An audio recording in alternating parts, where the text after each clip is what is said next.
Chers amis, bonjour. Nous voici à 3 jours des élections au Parlement européen, élections dont j'ai déjà eu l'occasion de vous souligner l'importance extrême. D'abord, parce que le Parlement européen a un pouvoir normatif très important. Ensuite, parce que ces élections sont authentiquement démocratiques et que je vous ai appelé à y participer. À y participer, mais certains d'entre vous ont pu s'étonner et m'interroger. Pourquoi est-ce que je ne donne pas une consigne positive de vote pour telle ou telle formation? Parce que depuis que je me suis engagé dans la vie politique au sens noble du terme, c'est-à-dire la vie associative, la vie éthique, j'ai toujours voulu, à l'égard de ceux qui me lisent ou de ceux qui m'écoutent, faire preuve d'une honnêteté intellectuelle absolue. Or, les circonstances sont particulièrement préoccupantes, graves et déplorables. Je vais vous l'expliquer en quelques mots. Mes amis, nous vivons sous l'emprise d'un régime qui est oligarchique, plutocratique, qui est le régime des lobbies. Vous n'êtes pas en démocratie.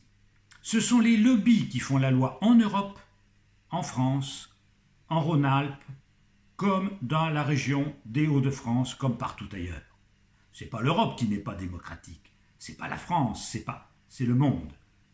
Des castes, des cercles de plutocrates, des ultra-riches, en finançant la vie politique, en achetant les médias, orientent les élections et confisquent le pouvoir aux peuples qui sont manipulés. Aussi, cette situation extrêmement grave appelait une réaction autre que cet éparpillement de listes auquel nous assistons actuellement. Vous avez 33 listes qui, si vous les écoutez, pour la plupart d'entre elles, répètent à peu près la même chose. L'écologie a 3 ou 4 listes, dont la plus importante, évidemment, est celle d'Europe Écologie Les Verts, mais vous avez aussi Urgence écologiste, vous avez un parti animaliste.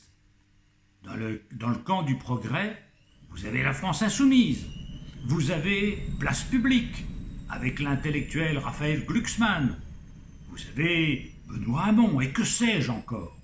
Tant de listes qui nous disent qu'il faut allier le social et l'écologie, se soucier du climat, qu'il ne nous reste plus que quelques années pour agir, que nous sommes en présence de la 6e grande disparition d'espèces, qu'il faut faire du social, que le coût écologique ne doit pas peser sur les petites gens ordinaires, mais que les firmes, les multinationales et les milliardaires, qui sont les parasites de cette terre et qui sont à l'origine de la plupart des pollutions et des destructions de sites, doivent également payer. Eh bien, que va-t-il se passer dimanche? Que se passe-t-il à toutes les élections?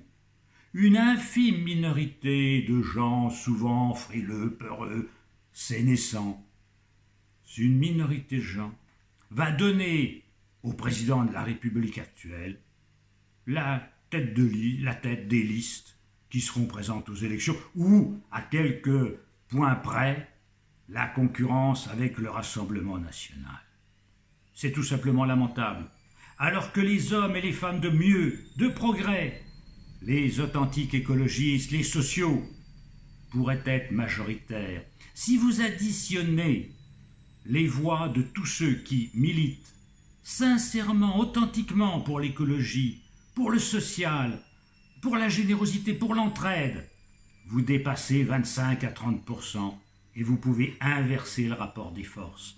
Là, vous assistez à un éparpillement, à un émiettement des gens de mieux, ce qui réjouit évidemment les oligarques assurés de maintenir leur pouvoir.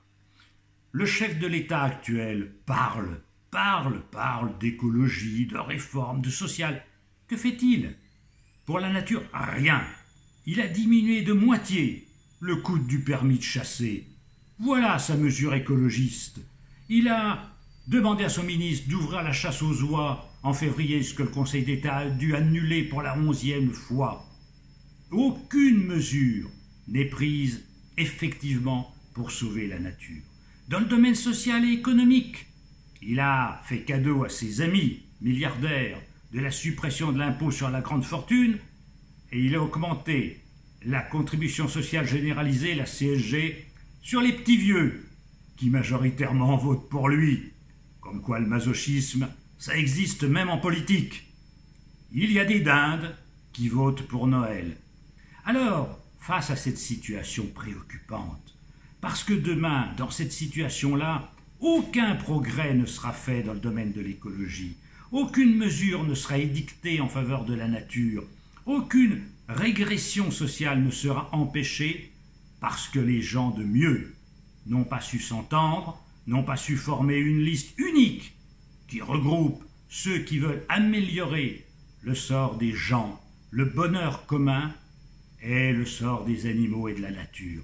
Seuls dans l'union, dans l'unité, nous pouvions créer un rapport de force qui nous serait favorable. Il ne l'est pas. Alors ça ne veut pas dire, mes amis, qu'il ne faut pas aller voter. Bien sûr que non. Nous devons rester, comme je vous le dis toujours, des gens debout, jusqu'au bout, combattre pour le social, pour l'homme, pour l'arbre, pour l'animal. Nous devons combattre, oui. Et c'est pas parce que on peut désespérer qu'il ne faut pas entreprendre, c'est pas parce que nous ne réussissons pas qu'il ne faut pas persévérer, mais l'honnêteté intellectuelle m'oblige de vous dire que la situation actuelle ne nous offrira aucune perspective immédiate. Nous sommes dans l'erreur. Il fallait l'unité, nous ne l'avons pas. Alors choisissez, mes amis, choisissez la liste de votre choix. Allez voter dimanche pour les gens de mieux, ceux que vous pensez être des gens de mieux. Il ne m'appartiendra pas d'arbitrer entre les différents écologistes, les différents protecteurs des animaux, de la nature et du social, parce que tout se tient.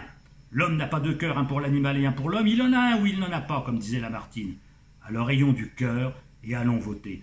Vous savez, en 2016, je m'étais proposé, pour essayer de faire l'unité des protecteurs de la nature, des écologistes, et pour négocier avec les forces sociales de progrès, ceux qui ne se soumettent pas, ceux qui sont dans la résistance.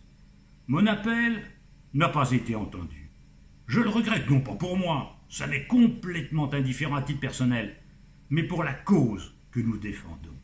Alors moi, aujourd'hui, fidèle à l'honnêteté intellectuelle dont je ne veux jamais me départir, ça m'oblige à vous dire, vous, mes amis de mieux, que la situation est grave, préoccupante, que le monarque remportera peut-être cette élection, ce qui veut dire qu'il pourra continuer sa politique de casse sociale, de régression, de démantèlement des services publics, de saccage de la nature, de sacrifice des animaux avec ses amis de la tauromachie et de la chasse. Voilà ce qui nous attend. Mais ne baissez pas les bras, allez voter dimanche, restez des citoyens. À bientôt, mes amis. Pour d'autres sujets, quand les élections seront passées, je vous parlerai la semaine prochaine des questions démographiques. À bientôt.